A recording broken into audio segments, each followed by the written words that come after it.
Um, so I'm going to tell you a bit more about my experiences in hospital. Today, I'm going to focus on the attitude towards patients in there, and it's not just in hospital; it's throughout mental health systems and supported living. Even there's always this kind of like underlying attitude that you're the problem, or that they know better than you, basically, because they have the badge and the keys. And it's quite a difficult one because I'm autistic as well, so what I think is normal, other people don't think is normal, and I'm quite happy living my life that way.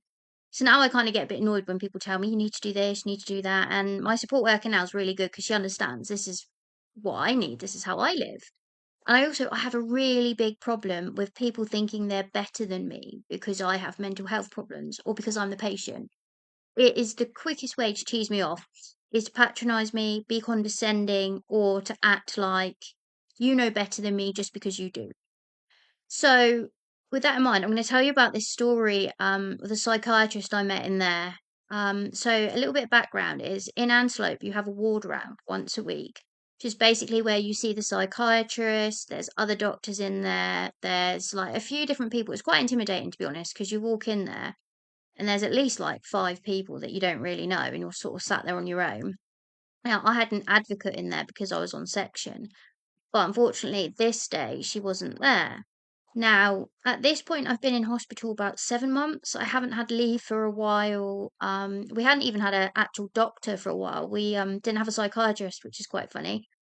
Typical Antelope. We had lots of stand-in psychiatrists, so you didn't know who it was every week. You'd never met them. They don't know you. And a lot of them wouldn't make decisions because they didn't know the patients and they were worried about discharging people that they didn't really know. So it was a bit of a mess at the moment, like in there. You hadn't seen a proper doctor, you didn't really know what was going on. And the ward rounds once a week, right? Put that into perspective. Out of 7 days, you get 1 day and about 10 minutes to talk to the doctor. And that is the only way you get leave because the psychiatrist has to sign off on it. It's the only way you get meds change, again, because you need the psychiatrist. And it's the only way you get discharged because, again, you need the psychiatrist. So generally, everybody is desperate to talk to the psychiatrist because everybody needs something. That's why they're in hospital. So if you think about it, once a week is pretty ridiculous anyway.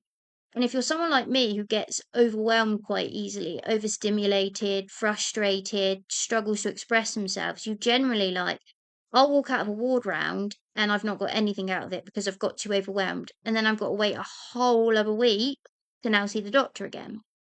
So there's always a queue of people on the ward waiting for the psychiatrist just to even walk past so you can ask them questions. It's literally like a fight. Like everybody is waiting and everybody's kind of pushing each other out of the way because obviously we all need something and it's chaos, to be quite frank. So anyway, we've got this doctor. I can't remember his name for the life of me, but I go into my ward round. I'm generally annoyed anyway because I find them really overwhelming and I just want to get out at this point. It's been months and I've not been out and it's stressful as anything. So I go in there, and I sit down and then this other patient bursts into the room demanding her leave because the doctor had told her he'd write it up, but he hadn't yet. So the thing is they might agree to give you leave in the ward round, but you actually have to wait for them to write it up. So some people believe that once the doctor's said it, then they can immediately go out. You can't, because then you have to wait for them to write it up. And it takes some ages. And then if they do it wrong, the nurse can't sign you out. It's so annoying. So anyway, this doctor hadn't written her leave up, so she comes barging in, um, and just starts talking to him, and he immediately goes, "You'll get nothing until you learn to behave." And I'm like, what? I mean, yeah, it's rude walking in, don't get me wrong. But firstly, they're supposed to lock the door, so that doesn't happen, which they didn't lock the door. Secondly, I kind of understand where this girl's coming from because you want to go out. Like, you've been waiting ages and you finally get it agreed, and then it's either written up wrong or they just haven't done it. So yeah, maybe she shouldn't have barged in, but at the same time, the way he spoke to her, like the tone and the fact that he thought she was some kind of naughty child, immediately gets my back up. So I'm thinking, great, this is going to be one of those where I'm just going to get annoyed in here and I'm not going to get anything out of it. So we're talking about me being in there. I'm desperate to get out at this point. I've begged them to send me to homeless shelters. I've begged them to send me to a B&B. So I say to them, can I just go and live with my mum? Because I'd lived with my mum before, and things, once you're out of hospital, they don't care. So I could tell them I'm going to go live with my mum and then go to my mum's one night, and then that's it. I can do what I like. But bearing in mind, I've not really spoke to my mum properly for a long time because in there it becomes difficult, especially when you have no leave, because they'll come in and visit you, but then they go home and you miss them and you hear about like my niece and nephew that I hadn't seen in months and my other sister, and it was hard. So I'll make another video about the effects on relationships in another one, but just think, I've not spoken to my mum in a long time. I want to get out. So I say to them, can I not just live with my mum? And the guy says, well, if your mum agrees to it, you could be discharged like next week. So I'm thinking, oh my God, this is amazing. I can get out of here. And I said to them, I just need to talk to my mum. And they said, well, why don't you ring her? And I'm like, well, I can't ring her right now because I don't know. She could be at work, anything. Plus, I've not spoke to her properly, so I'd rather like meet her face to face and talk about it than just bring her out of the blue with the doctor here and ask her. Like, I'd like to actually say hello first and, say, can we meet up? But they keep on and on at me. Just ring her, and you can get out. And I'm thinking, oh, well, if I can get out of here. So I went and got my phone and I rang my mum. I spoke to her like for like 5 seconds and just explained, look, mum, I'm really sorry. She was at work as well, which made it worse. So I'm really sorry. Look, I've asked if I could do with you. They said I could get out. Could you please just talk to them? And she's like, yeah, okay. And she's, what the hell's going on? Because she knows nothing. So they talked to her and stuff, and she's saying, well, I need to know a bit of a plan. You can't just send her to my house, which rightly so, because obviously I'm in a hospital. I needed some help. And she can't support me on her own. And, she was worried because in the past I'd lived with her and I'd been really unwell and it didn't go well. So I'm getting really upset because I've just put my mum on the spot, which I felt terrible for, to be honest, and she's at work. Plus, it's like the first time I've heard my mum's voice in a long time. And I put these walls up like I didn't care, I didn't need anybody, I could do this all by myself. And those walls came crumbling down because I heard my mum's voice and I love my mum. So I was quite upset, and I felt like I'd been pushed into it by the staff there, which also I didn't think was very fair, and I didn't have anybody there with me because the advocate wasn't there. So they talk a little bit and then hang up the phone. And me being me, right, own up to this. When I get overwhelmed, you're probably gonna just get swear words out of me when I'm upset as well. So out of my mouth, I say, thanks for that, arsewipe. To the doctor, shouldn't have called him an arsewipe. Totally agree with you on that one. You could kind of see why though. And it just slipped out. I didn't even know it was going to come out. And I said it quietly, but obviously he heard me and he was like, what did you say? So I repeated it. And instead of just going, well, that's rude, and like me going, yeah, I'm really sorry, he then starts laying into me about my upbringing, how rude I am. And he told me, you'll get nothing from me until you learn to behave. Because I wanted leave as well. I wanted a bit more leave so I could go out and meet my mum. And I'm like, what do you mean I learned to behave, dude? Like, calm down. Then he starts insulting my upbringing, like, you're the most insolent person I've ever met. You must have had the worst upbringing. Your parents should be ashamed. And I'm like, dude, first of all, you can insult my dad, but not my mum. Like, you have no idea what my mum's done for me. How dare you insult her? Like, it's so rude. And I said that to him, and he said to me, well, how old's your mum? And I said, what's that got to do with anything? He said, I'm older than your mum. I know better, blah, blah, blah. And he's like going on, right? I'm actually speechless, which for once in my life, like that never happens to me. I was that shocked. And I'm looking around at all the other members of staff in the room going, surely someone's going to say something in a minute because this has gone past being unprofessional. He's just now laying into me, calling me all these names and stuff, insulting my upbringing, my family, my parents. No one said anything. And I'm like, what is happening here? And so, like, I'm getting like annoyed and quite upset, to be honest, because I'm like, I feel like I'm being attacked and nobody's got my back. Like, he would not have said that if the advocate was in there. Definitely not. And like, no one stepped in and said, hang on, this is getting a bit too much. So he tells me to get out, to get out. And I said, no. I said, not until you sort my leave out because I've not been out. Like, this is ridiculous. I've been here for months. I want to go out and I want to see my mum and I just need to get out of here. He tells me to get out. And I'm like, no. Like, grow up. Stop throwing your toys out of the pram, dude. I'm sorry I called you an arsewipe. It slipped out. It's not the worst thing I could have said, let's be honest.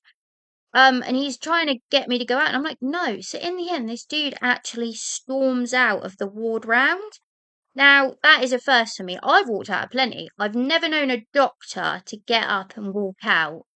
It was handled so badly, and like the way he spoke to me was like I was a bit of shit on his shoe, and he was so much better than me. He was better than my mum, better than my whole family. I've been a doctor for 30 years and all this. And the thing is, not one person stood up for me. So, like, I'm kind of in shock.